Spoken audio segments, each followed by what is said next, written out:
data quality is crucial to the reliability of our clinical studies and patient safety.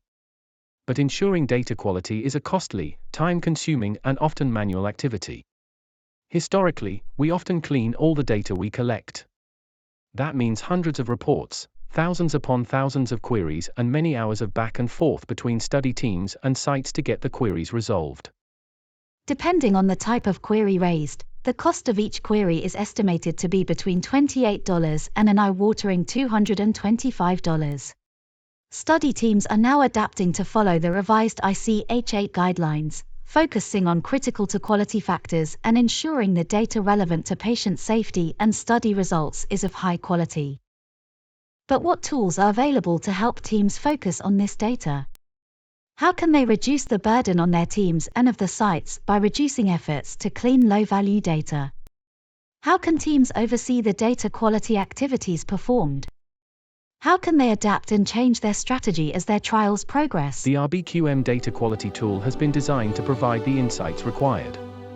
The latest version of the RBQM data quality oversight tool can identify trends, patterns, and flag efforts that are performed on data deemed non-critical, and make a data-driven decision to exclude these activities in the future.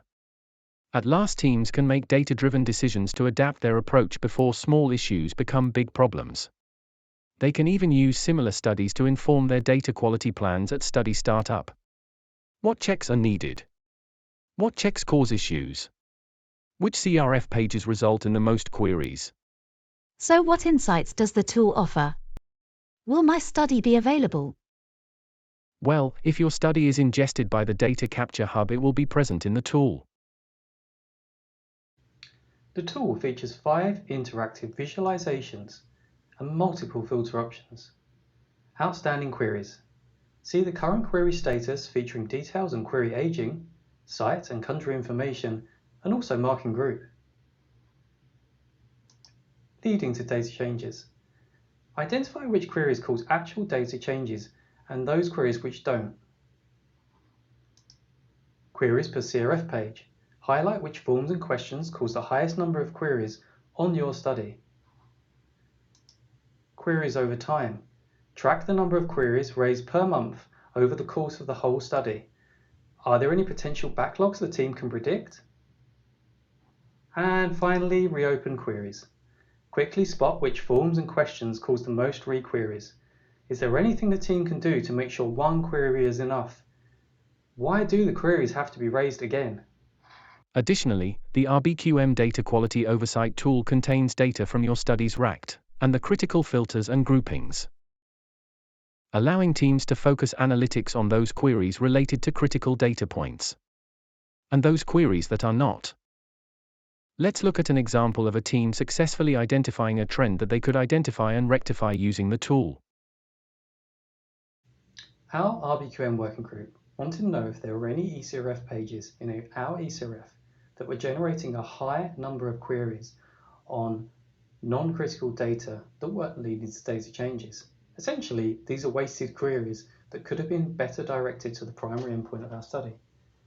By opening the tool and navigating to the Queries per eCRF Pages module, and by applying the Leading to Data Changes grouping, and then also by adding the critical data field filter and then only filtering on non-critical data, we were able to clearly see that vital signs were generating a number of queries not leading to data changes on non-critical data, a fact that was also demonstrated in the banner above.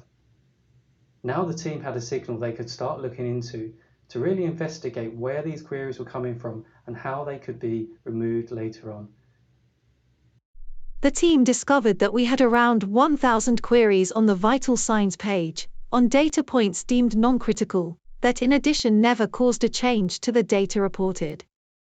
We then double-checked within the team to make sure this data was not needed for the primary analysis. So we made a team decision to stop running that particular data cleaning report. As the DQL, I was happy. I am spending considerably less time each week running that report and then raising and tracking those queries. Instead, I spent that time reconciling our primary endpoint data. The monitor was happy too. He was getting tired of explaining to the site why they kept receiving queries for this data. And the GSL was happy. She was assured that there were more resources to clean the complex endpoint data. And relations with the site improved. The RBQM data quality oversight tool has the power to allow teams to analyze their operational data in many, many ways. Share it with your team in the next RBQM or data quality working group. Reduce unnecessary burden on your team and our sites. And focus on what matters.